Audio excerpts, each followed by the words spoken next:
문화일보가 여론조사인데 여론조사 기관은 리얼미터나 갤럽은 아니고 내가 이름을 지금 기억 못하겠는데 그러니까 문화일보가 조사하고 의뢰한 기관이니까 관변이라고는 할 수 없지. 예. 나는 이 방송을 통해서 늘 리얼미터나 갤럽을 관변 여론조사 기관이라고 뭐 그런 그러니까 셈이죠. 그 숫자 믿지 말라고 그래요. 예. 추세만. 예. 근데 어제 문화일보가 그 제3기관의 조사한 데 의하면 여당 후보가 박영선 예. 전 의원이 예. 된다고 가정을 했을 때에 이쪽 야당은 단일화해서 안철수 후보만이 예. 박영선을 꺾을 수 있다. 이게 통계로 딱 나와 있어요. 예. 오차범위 밖에서 꺾을 수 있다. 예. 그러지 않고 야권이 단일화 되더라도 뭐 이게 당사자에게 미안한 얘기지만 박영선, 나경원, 박영선, 오세훈 하면 판판이 지게 돼 있어요.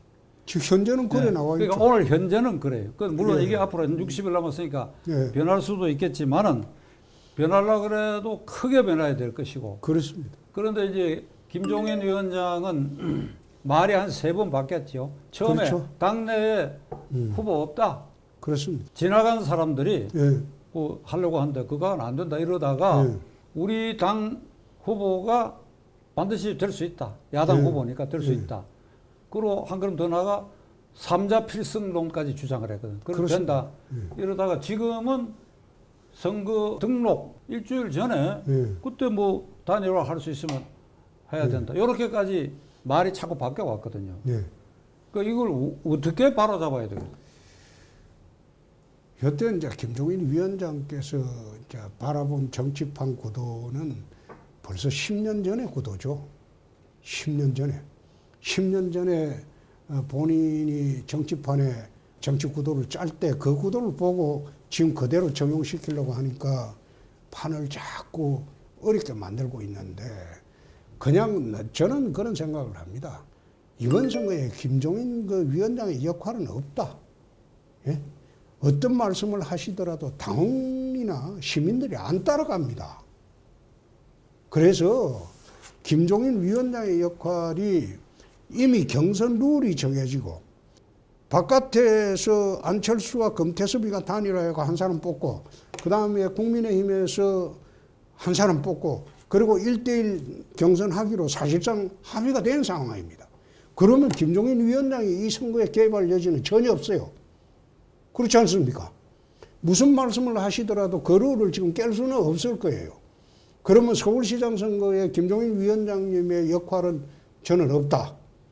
그리고 부산시장 선거도 이미 경선 룰이 확정이 돼가지고 거기에서 경선에서 뽑힌 후보 중심으로 선거를 치러야 되기 때문에 김종인 위원장님의 역할이 없는 거죠. 그래서 이분이 아마 처음에 자기가 비대위원장 할 때는 부산 서울시장을 자기 의중에 있는 사람을 전략공천이라도 해서 한번 해보려고 그렇게 했을 거예요. 근데 지금 그런 것도 다 의미가 없어지고 본인이 선거의 역할이 저는 보기에 선거의 역할이 없다고 봅니다. 후보가 딱 되는 순간 그 후보 중심으로 선거는 끌고 가야 되고 또 선거가 이루어지는 것이지 야당 비대위원장이 당원의 뜻으로 뽑힌 사람도 아닌데 무슨 역할이 있겠습니까? 지금 이미 역할이 없어져 버렸는데. 그래서 저는 거기에는 무슨 말씀을 하시더라도 별 영향이 없을 것이다. 그래서 규정에 따라서 된 후보를 중심으로 선거를 치르면 된다. 나 그렇게 봅니다. 그 야권 단일화를 해야 되는데 이제 설 연휴가 있고 그 설 연휴가 지난 직후 그러니까 2월 중순 15일에서 20일 사이에는 국민의힘 당의 입장에서 야권 후보 단일화를 이런 로드맵으로 하겠다는 걸 분명히 국민, 서울 시민들에게 지금 밝혀야 돼요. 분명히 우리는 여기까지 끝내고 그 다음에 뭐 안철수 후보가 되건 누가 되건 간에 이쪽하고 이런 단계를 거쳐서 최종 2월 말 또는 3월 초에 이렇게 하겠다. 이 로드맵을 분명히 밝혀야 되는데 김종인 위원장에게 이렇게 기대했다가는 자꾸 이게 흔들리고 뭉개는 소리를 하고요. 그게 지금 안 되는 게요. 이미 국민의힘 후보들이 3월 초순에 뽑힙니다. 그리고 안철수 검태섭 단일화가 3월 초순에 됩니다. 그러면 3월 초순에 돼서 이미 1대1 단일화 구도가 그거는 어떤 식으로 해야 되겠다. 이 논의가 그때 이루어져도 저는 늦지 않다고 봅니다. 그리고 그 논의에는 김종인 위원장이 할 역할이 없을 거예요. 그거는 이미 당내에서 많은 중진들이 단일화 안 하면 이 선거는 해보나 마나니까 단일화를 해야 되기 때문에 김종인 위원장께서 그 단일화를 반대하기가 어려울 겁니다.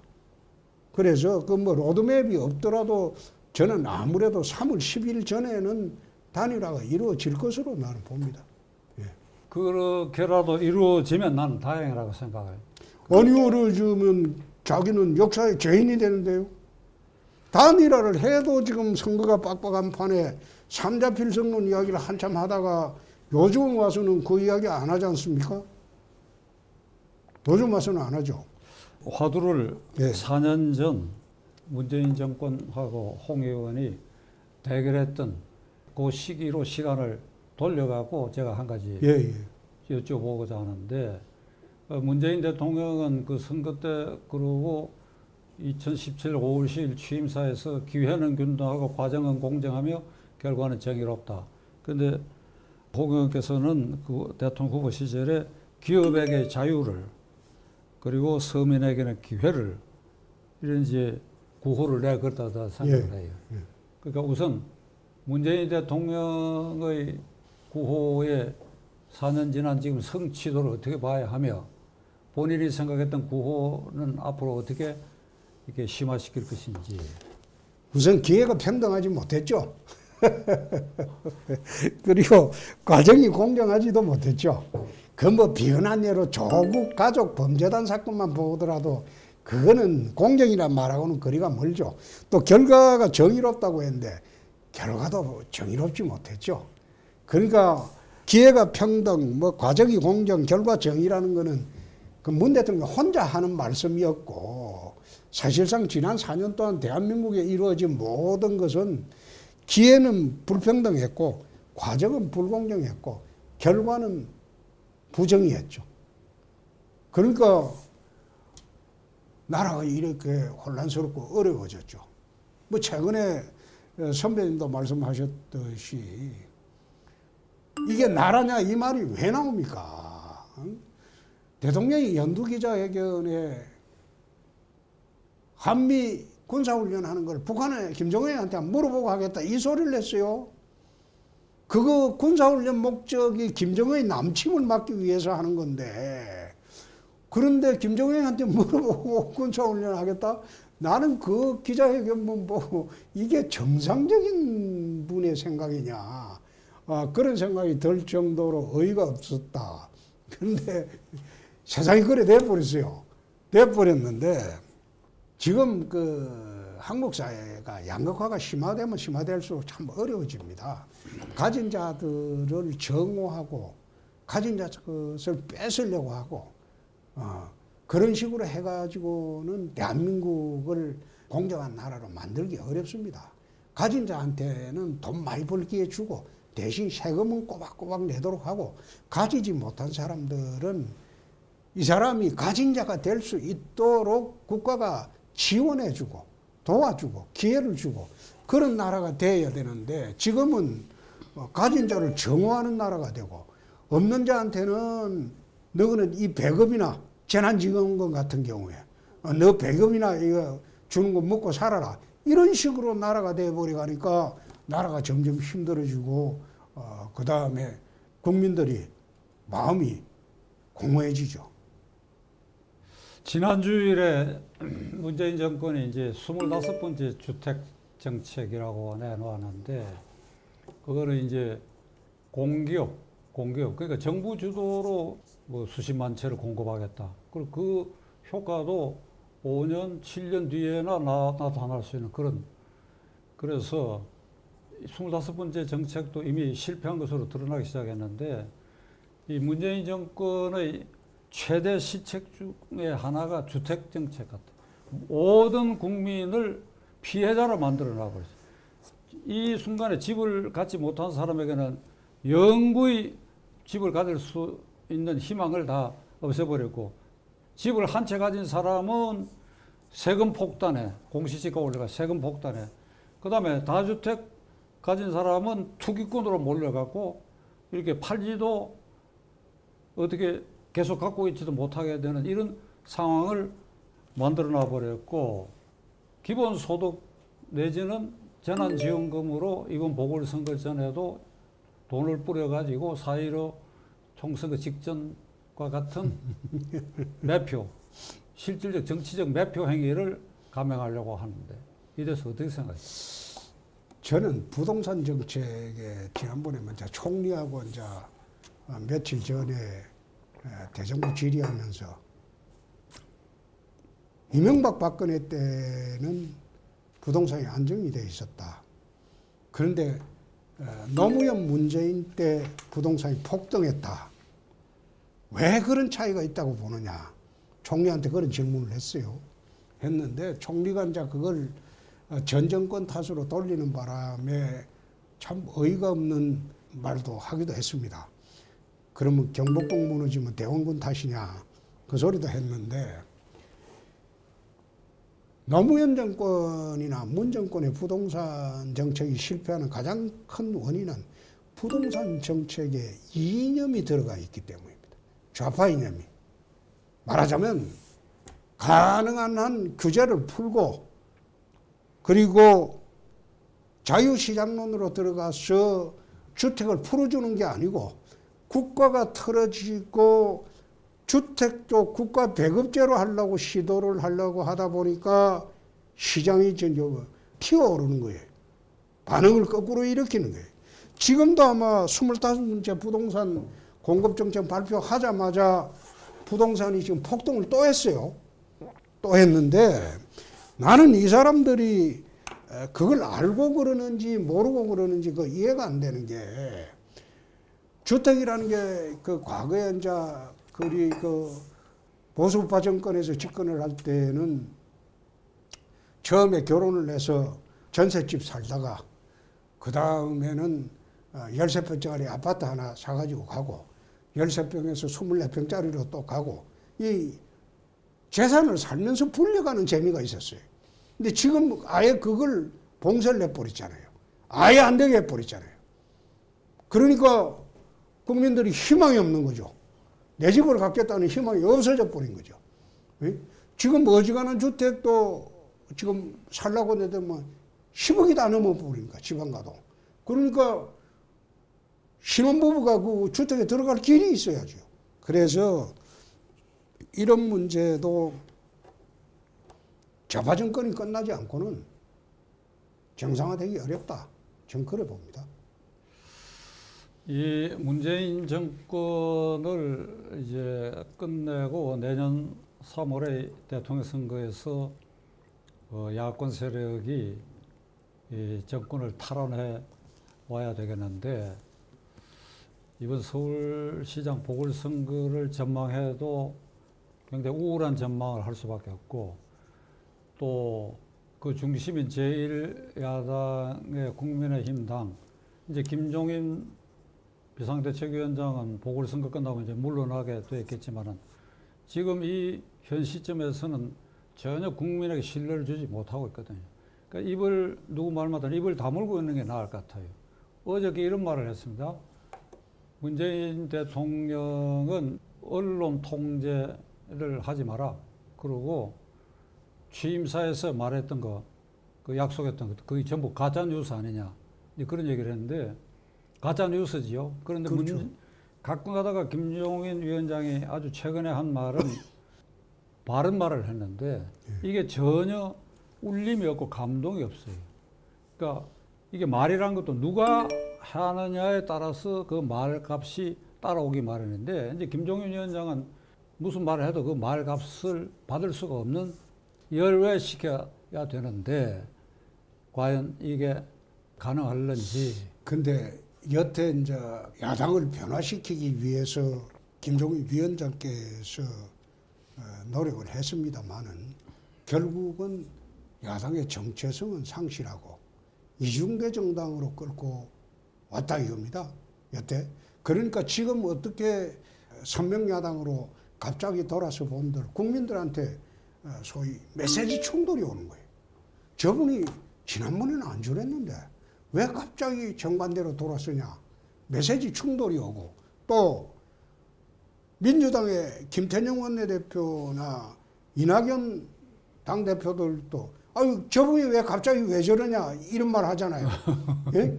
그러니까 저분이 그 민주당의 당대표나 김태년 원내대표가 김종인 그 우리 비대위원장 보고 아 저분이 왜 갑자기 저러냐 이상해졌다 그 이야기를 하는 게 뭔가 여태 말 잘 듣다가 이제 와서 갑자기 왜 돌아서냐 막 그런 뜻이거든요. 그러니까 국민들한테 그게 메시지 전달이 안 되죠. 아주 홍 의원답게 단발타로 딱 정리를 했네. 메시지 충돌. 메시지 충돌 아닙니까? 같은 사람이 이 말만 계속하다가 갑자기 이 말을 하니까 충돌이 충돌이 돼갖고. 오니까 국민들이 그게 좀 이상하다. 당장 이상하다고 느낀 게 야당 그 여당의 당대표하고 원내대표가 그 김종인 위원장이 한번 야당다운 소리 한 말씀 딱 하니까 대부분 그날 좀 이상해졌다. 그 소리가 나오잖아요. 여태 네. 잘 협조하다가 이제 와서 왜 그러냐 그 뜻 아닙니까? 그 얘기 끝에 홍 의원께는 조금 민망한 얘기가 될지 모르겠는데 김종인 위원장이 무소속으로 당선된 홍 의원을 포함해서 네 사람 중에 지금 홍 의원하고 또 한 사람을 입당을 안 시키는 것에 대해서 이렇게 대답을 몇 달 전에 했어요. 그분들이 입당해가지고 어떤 역할을 해야 하는지를 좀 생각해 봐야 되겠다고. 그랬더니 누군가 이렇게 유튜브에서 얘기를 하는 걸 들었는데, 그 사람 본인이 비상대책위원장으로서 어떤 역할을 하는지 제대로 모르고 제대로 안 하고 있으면서 투사를 입당 안 시키고 있다. 그런데 홍 의원이 생각하실 때 왜 입당 안 시킨 것 같아요? 저는 서둘지 않습니다. 지금 당이 정상적이지 않잖아요. 비상상황 아닙니까? 비상상황에서 김종인 위원장이 들어와서 당을 정상화시키려고 하고 있는데 정상화되고 난 뒤 들어가도 늦지 않습니다. 과거에는 개파 위주로 대의원 위주로 대선 후보 선출하고 이렇게 했기 때문에 일찍 들어가서 작업도 해야 되고 하는 방법이 있었겠지만 지금은 그게 아니지 않습니까? 지금 사실 개파가 없어져 버렸어요. 그러면 당이 정상화되고 난 뒤에 들어가도 전혀 안 늦습니다. 그래서 비상대책위원장 그만 물러나시면 당이 정상화되면 그때 들어가는 게 맞겠죠. 그 지금 홍 의원이 너무 겸손한 말씀하시는데 작년에 그 수성구에서 무소속으로 나왔을 때 수성구 유권자들은 이런 생각을 하고 나는 홍 의원을 아주 과감하게 압도적 지지를 했으라 보는데 이게 야당의 향도 역할하고 싸울 사람이 필요한데 그 당시 이 후보 한 몇 명들 이렇게 보면 그런 사람이 눈에 안 보이니까 역시 그렇죠. 홍준표를 보내야 되겠다 이래서 보낸 거 아닙니까? 예. 그러니까 나는 이렇게 생각해요. 의원총회 같은 거 뭐 과거 제 경험도 그렇습니다. 이 분위기라는 게 중요하거든 분위기. 예. 그러니까 이게 분위기가 가라앉았을 때 전부 가라앉아 버리면 가라앉은 결과가 나온단 말이에요. 그중에 한두 명이 세게 나와서 이렇게 해야 된다고 향도 역할을 하면 또 그 방향으로 가는 겁니다. 그러니까 김종인 위원장이 이 위기의 시기에 김영삼 총재와 같은 방식으로 한다고 그러면 이게 달라져도 하는 이유가 그게 있거든. 한 사람. 예. 그 한 사람이 총재 자리 비상대책위원장이 어떤 인격을 가지고 어떤 투지를 갖고 하냐도 중요하지만은 거기 국회의원들 가운데 투지가 있는 사람이 그 섞여 있어서 그 분위기를 끌어가는 역할을 나는 홍준표 의원이 해야 된다고 지금 이 순간에도 그렇게 생각하고 있거든. 선배님, 제가 이제 이 당에 들어온 게 선배님 96년도 선배님 모시고 정치할 때부터 시작해서 26년입니다. 26년 동안 저는 이 당에서 DJ 저격수를 한번 했고 노무현 저격수를 한번 했고 당이 어려울 때마다 앞장서서 다 세웠어요. 그렇게 하다 보니까 저한테 씌운 이미지는 저격수입니다. 지도자가 아니고. 예? 지도자가 아니고 저격수가 돼버렸는데 이번에 총리하고 대담할 때도 대정부 질문할 때 고민 많이 했어요. 총리를 몰아붙이면 가지고 케어를 시켜버리면 우리 지지하는 계층은 통쾌하겠죠. 근데 일반 국민들이 보기에는 저거 옛날이나 지금 똑같은 싸움패네? 저격수네? 그거밖에 안 돼요. 그래서 지금 제가 당에 돌아가도 저는 저격수 할 수는 없습니다. 할 수는 없고 적어도 제가 당에 돌아가면 문재인 정권이 저런 식으로 함부로 못할 겁니다. 절대 못할 겁니다. 그거는 못하게 만들 겁니다. 그런데 지금은 제 역할이 밖에 나와 있기 때문에 그 앉아서 지금 우리 당 의원의 절반이 옛날에 싸움꾼 홍준표만 생각하지 김종인 체제에서 지금 안주하고 있어요. 그런데 제가 들어가 가지고 그 사람들을 조련을 해 가지고 이제 대여 투사로 만들어야 되는데 그렇게 하려면 이제 김종인 체제가 무너져 이제 끝나야 됩니다.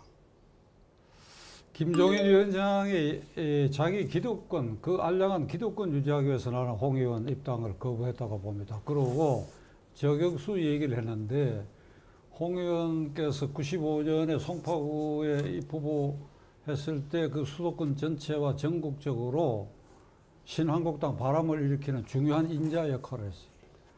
이게 모래시계 검사, 돌아온 모래시계 검사. 서울 시내 47개 선거구에서 그 송파구에서 일어난 홍준표 바람, 모래시계 검사, 부패 추방의 기수가 되겠다. 그 시기 기억하는 분들이 있겠습니다만 그 청와대 이 부속실장 장항로의 그 돈 그 사건이 있었죠. 선거 초반에 터졌을 때 그렇습니다. 이게 홍준표 바람으로 막을 수 있다. 나는 그 현장에서 그걸 체험하고 이 시기에도 그걸 증언할 수 있는 사람 중에 하나니까 그러니까 서울 시내 47개 중에 27개를 확보를 했는데 그게 저희들이 25개 됐을 겁니다. 표차가 많지 않아요. 그러니까 그게 선거에 있어서 어떤 그 명분, 바람 이게 좌우하는 거랑 마찬가지로 지금 저격수 얘기를 했는데 홍준표는 저격수가 돼야지. 홍준표는 저격수야. 그러고 저격수라고 해서 본인이 반드시 칼을 들고 나서는 거 아니지요. 새끼 저격수를 키워야지. 그러니까 지금 김종인 체제 지금 그 1년 동안에 저격수가 없다 이 말이에요. 저격수. 딱 한 사람 있죠. 누구? 장제원이. 장제원 의원만 유일하게 제가 눈에 보이는 대여투쟁 중심에 있고 나머지 분들은 좀 몸을 사리죠. 그러니까 지금 요 짧은 기간이지만은 서울시장, 부산시장에 지금 문제 있는 사람이 그게 이제 아까 약간 암시적으로 얘기했는데 나도 좀 듣고 있는 부분이 있으니까 그것도 정리해야 되고 그건 정리만 되면 그건 저는 뭐 저기 여자 야당이 문제 그것만 해소되면 누가 나와도 야당이 차지할 수 있을 것 같고 가덕 신공항 그것도 약발이 안 듣는 것 같고 근데 서울이 문제인데 요 한 달 요 기간에 지금 무소속이지만은 홍준표 다운 걸 여기 한번 발휘해갖고 반드시 단일화 되는데 그 견인차 역할을 하기를 오늘 그건 제가 할게요. 저 유튜브 시청자들 앞에 약속을 좀. 서울시장 야권 단일화에 어떤 일이 있어도 단일화 되도록 노력을 하겠습니다. 그거는 제가 하겠습니다. 그 지금 무소속이지만은 그 단일화 되게 하기 위해서는 저격수 노릇도 해야 돼.